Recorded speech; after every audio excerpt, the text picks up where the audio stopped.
So what's up guys, welcome back to the channel. So guys, in this short video I'm going to show you how to fix iPhone not recording screen with voice.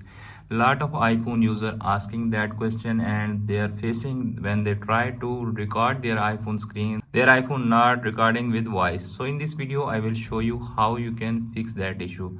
Firstly, we move to the first solution. The first solution is, you can see appears on screen recording showing here. Just press and hold. Okay, make sure your microphone is turned on. If it's turned off, just turn it on and then try to record your iPhone screen. It will record with your voice. Okay, if that solution not working for you, then move to the next solution. The next solution is forced to restart your iPhone. Press volume up and press volume down and press the power button until you see the Apple logo appears on your iPhone screen and your iPhone is forced to restart. Okay, if that method is not working and you're still facing microphone issue on your iPhone, then move to the next solution. The next solution is open iPhone settings. Okay, in settings section you need to scroll down.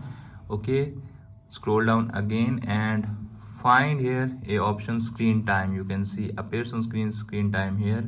Just scroll down again and content and privacy restriction, tap on that. After that you need to scroll down again. Okay, you can see appears on screen here are showing microphone. Okay, make sure your microphone is allow changes and it's not selected on don't allow changes. After that you can try to record your iPhone screen. It will 100% recording with your voice. So friends, after watching this video, I hope you will all know how to record iPhone screen with your voice. Hope this video is helpful for you. If the video is helpful for you, don't forget to share and subscribe my YouTube channel and press the bell icon for upcoming videos notifications. Thanks for watching.